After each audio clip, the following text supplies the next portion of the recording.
ایک عام تاثر یہ تھا کہ افغان طالبان کی نئی قیادت دنیا کے جدید تقاضوں سے زیادہ ہم آہنگ ہوگی۔ ان کا دوسرا دور حکومت اتنا سخت گیر اور قدامت پسندانہ نہ ہوگا جتنا پہلے تھا، لیکن حقیقت توقعات کے برعکس نکلی۔ پتہ چلا کہ یہ قیادت ماضی کے مقابلے میں کہیں زیادہ انتہا پسند اور شدت پسند ہے۔ اس کی تازہ ترین مثال حال ہی میں کی جانے والی متنازع قانون سازی ہے، جو افغان طالبان کے امیر ملا ہیبت اللہ اخند صاحب کی سرپرستی میں کی گئی۔ افغانستان کا نیا قانون 3 حصوں پر مشتمل ہے، جس میں 10 ابواب اور 119 شقیں شامل ہیں۔ اس کے چیدہ نکات کے مطابق معاشرے کو 4 حصوں میں تقسیم کیا گیا ہے، جس میں سب سے بڑھتر علماء و مشائخ کو قرار دیا گیا ہے۔ دوسرے نمبر پہ قبائلی معززین اور تاجر آتے ہیں، تیسرے نمبر پہ حکومتی اہلکار اور چوتھے پر عام افغان۔ ان سب کے لیے افغان تعزیرات میں الگ الگ سلوک کرنے کا حکم دیا گیا ہے۔ مثال کے طور پہ قاضی یا جج کسی عالم کو اپنے سامنے پیش ہونے کا نہیں کہہ سکتا، وہ صرف انہیں مطلع کر سکتا ہے کہ اس نے ان کے بارے میں یہ الزام سنا۔ قبائلی معززین اور تاجروں سے بھی ترجیح سلوک کی ہدایت کی ہے، گو انہیں عدالت میں پیش ہونا پڑے گا۔ صرف عام افغان وہ کڑی سزا کا مستحق ہے۔ نئی قانون سازی کے تحت حنفی فقہ کے علاوہ باقی تمام مسالک کو گمراہ یا بدعتی قرار دیا گیا ہے اور ان کے کھلے عام عبادت کرنے پر پابندی عائد کی گئی ہے۔ افغان طالبان نے غلامی کو بھی جائز قرار دیا ہے، وہ بھی 21ویں صدی میں، ذرا سوچیں۔ اسی طرح 9 سالہ بچی کو عورت قرار دیتے ہوئے اس سے شادی کو جائز قرار دیا گیا ہے۔ نئے قانون کے تحت مرد کو اجازت دی گئی ہے کہ وہ عورت کو اپنی مرضی کا پابند رکھے، اور اگر وہ اس کا حکم نہ مانے تو پھر اس پہ تشدد جائز ہے۔ سوچیں کہ بھوک، افلاس اور جنگ زدہ افغانستان میں عام افغانیوں کا حال ہے، وہ کس مشکل صورتحال کا شکار ہیں۔ ہمارے ملک میں بھی بعض افراد افغان طالبان اور ان کے طریقہ کار سے بہت متاثر ہیں، لیکن کیا واقعی افغان طالبان اسلام کی صحیح نمائندگی کر رہے ہیں؟ بات کرنے کے لیے ہمارے ساتھ موجود ہیں جمعیت علماء اسلام کے سینئر رہنما محترم حافظ حمداللہ صاحب، جماعت اسلامی کے محترم پروفیسر ابراہیم خان صاحب، اور معروف تجزیہ کار بین الاقوامی امور کی ماہر محترمہ ہما بقائی صاحبہ۔ ابراہیم خان صاحب، آپ سے گفتگو شروع کرتے ہیں۔ افغان طالبان کی نئی قانون سازی پہ میں چاہوں گا ایک تو عمومی آپ ذرا سا ایک کامنٹ کریں، اور جس طرح سے 4 طبقوں میں تقسیم کیا گیا ہے، یہ تو بالکل ہندو رسم و رواج کی ایک عکاسی کرتا ہے۔ کتنا درست ہے علماء کے ساتھ ایک ترجیحی سلوک؟ جناب بسم اللہ الرحمن الرحیم۔ میں آپ کے سوالات کا ایک عمومی اور اصولی جواب تو دے سکتا ہوں، لیکن افغانستان کے حوالے سے جب تک کہ میں نے اس قانون کو پڑھا نہیں ہے، اس پہ کوئی واضح تبصرہ کرنا میرے لیے ممکن نہیں ہوگا۔ درست۔ تو عوام کو کیٹیگرائز کیا ہے، علماء کو سب سے اوپر رکھا ہے، تاجر ہے، پھر کوئی اور طبقہ، اور پھر آخر میں عوام ہے۔ ریشن قانون کی نظر میں درست نہیں ہے، لیکن فی الواقع ایسا ہے کہ افغانستان کے اس قانون میں کیا ایسا ہی درج ہے؟ اس کے بارے میں تو تب ہی میں بات کر سکوں گا کہ وہ قانون میرے سامنے ہو اور تفصیل سے میں پڑھ لوں اور اس میں وہ بات درج ہو، اس کے بعد پھر میں کوئی بات کر سکوں گا کہ وہ کیا ہے اور کیا نہیں ہے۔ قرآن و سنت کے مطابق جو کچھ درست ہوگا ہم اس کی تائید کریں گے، اور اگر کوئی چیز اس میں قرآن و سنت کے منافی ہوئی تو ہم اس کی مخالفت بھی کریں گے اور ان سے گزارش کریں گے کہ وہ اپنے قانون کو قرآن و سنت کے مطابق بنائیں۔ درست۔ اچھا حمداللہ صاحب، آپ نے سنا ابراہیم خان صاحب کا سوال، وہی ہے کہ جو معاشرے کو 4 طبقوں میں تقسیم کیا گیا ہے، عمائدین کے ساتھ بھی ترجیح سلوک کی بات کی ہے، آپ اس پہ کچھ کامنٹ کرنا پسند کریں؟ بسم اللہ الرحمن الرحیم۔ بہت شکریہ۔ میں نے تو پروفیسر ابراہیم صاحب کی بات نہیں سنی، البتہ آپ کا سوال میں نے سنا۔ دیکھیں، بنیادی طور پر تو ہمارے لیے قرآن اور سنت اور شریعت محمدی ایک مشعل راہ ہے، اور قرآن اور سنت کی روح سے ہر انسان کی، اور خاتون ہو مرد ہو، اس کے اپنے حقوق متعین ہیں۔ لہذا اسلام ایک وسیع دین اور مذہب ہے، اور اس میں کوئی بھی اسلامی اصولوں سے، وہ زندگی کے جس بھی شعبے سے ان کا تعلق ہے، کوئی بھی مستثنیٰ نہیں ہے، اور قانون اسلام میں ہر ایک کے لیے برابر ہے۔ اب سوال یہ ہے کہ آپ نے جو اٹھایا کہ امارت اسلامی افغانستان یا طالبان نے افغانستان میں جو نیا قانون وضع کیا ہے، اور اس میں 4 کیٹیگری انہوں نے بنائی ہے، علماء کی، تاجر برادری کی، اور عام افغانوں کی، یا اور اس سلسلے میں میں اتنا کہوں گا کہ میں پہلی بار آپ سے سن رہا ہوں کہ طالبان نے افغانستان میں 4 کیٹیگریوں پر مشتمل ایک قانون وضع کیا ہے افغانستان اور افغان عوام کے لیے. اس سلسلے میں اس قانون کا مجھے پس منظر بالکل معلوم نہیں ہے. اچھا، وہ تو ہم تو کوٹ کریں جو میڈیا میں رپورٹ ہوا ہے. میں عرض کروں اس سلسلے میں نے کیونکہ یہ بہت حساس ایک سوال بھی ہے اور اس کے لیے ایک حساس سنجیدہ گفتگو کی بھی ضرورت ہے، اور پھر بات ایک فرد کی نہیں ہے نہ ایک شخص کی ہے، بلکہ ایک ملک اور ایک ریاست سے متعلق سوال ہے. اور پھر افغانستان میں تقریباً 4 کروڑ کے لگ بھگ افغان ہیں، اور اس سے متعلق ایک سوال ہے اور قانون وضع کیا گیا ہے، اور پھر اس سے حکومت نے جو اسلامی امارت افغانستان کے نام سے موسوم ہے. تو اس سلسلے میں میرے لیے میرے خیال میں یہ مشکل ہوگا کہ بغیر پڑھے بغیر دیکھیے میں اس پر کوئی رائے قائم کروں. پہلے مجھے پڑھنے دے، میں ذرا غور سے ان کو پڑھوں، سنوں، پرکھوں اور جانچ کروں، پھر اس کے بعد شاید میں جواب دینے کی پوزیشن میں ہوں گے آپ. اچھا عمر صاحب، آپ ہمیشہ ہوتا ہے کہ لیڈیز فرسٹ، لیکن میں نے جان کے آپ کو کہا کہ آپ آخر میں آئے، مطلب اس جو پورا ہمارا وہ چل رہا ہے گفتگو کا سلسلہ. امید یہ تھی کہ افغان طالبان 02 جو ہوں گے وہ زیادہ کہتے ہیں اصلاح پسند ہوں گے، زیادہ اعتدال پسند ہوں گے. یہ توقعات کیوں نہیں پوری ہو سکیں، اور پاکستان اور دنیا نے ان کو اتنا غلط ریڈ کیسے کیا جناب؟ دیکھیے، میری تو اگر آپ کو علم بھی ہوگا کہ جو طالبان 2 تھا اس پر میری ایک کتاب ہے. جی ہاں. اور اس میں اس وقت ہم سب کو طالبان 2 سے بہت امید تھی، کیونکہ جو دوحہ میں طالبان کا فیس تھا اور پھر جو ایکچولی گراؤنڈ پہ ہمیں طالبان کا فیس نظر آیا، وہ 2 مختلف چیزیں تھیں. اور 3 مہینے کے اندر یہ کنسنسس ڈیولپ ہو گیا تھا کہ طالبان 2 کولیپس کر گیا. اور اس کی بیسک وجہ یہ تھی کہ امریکہ جب وہاں سے نکلا تو وہ کوئی کنڈیشن بیسڈ وڈرال نہیں تھی، وہ کیلنڈر بیسڈ وڈرال تھی. اور طالبان کے ساتھ معاہدہ ہو کر امریکی جو تھے وہ وہاں سے باہر نکلے تھے. اور مجھے تھوڑا سا تعجب ہے کہ میرے بہت 2 معتبر ساتھیوں نے یہ کہا ہے کہ انہوں نے یہ پرٹیکولر لا نہیں پڑھا ہے، لیکن جو ان لاز کی یا ان قوانین کی جو ٹریجیکٹری ہے اس سے تو وہ بالکل واضح طور پر واقف ہے. کیونکہ اس پرٹیکولر لا آنے کے لیے جس نے پورے افغانستان کی عوام کو لپیٹ میں لے لیا ہے، چاہے خواہ وہ مرد ہو یا وہ عورت ہو، اس سے پہلے بھی جو قوانین عورتوں کے لیے روا تھے ان کے حوالے سے تو کوئی ابہام نہیں تھا نا. کوئی اسلام آپ کو کیا تعلیم سے محروم رکھنے کی اجازت دیتا ہے؟ کیا عورت کو انویزیبلٹی دیتا ہے؟ کیا حضرت خدیجہ تجارت نہیں کرتی تھی اور اپنی مرضی سے حضرت محمد صلی اللہ علیہ وسلم کے عقد میں گئی تھی؟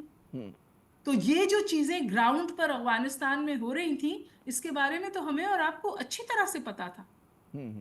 اور آج جو لوگ ایرانین آپریشن کی بات کرتے ہیں ویسٹ میں، ان کو افغانی آپریشن نہیں نظر آتا.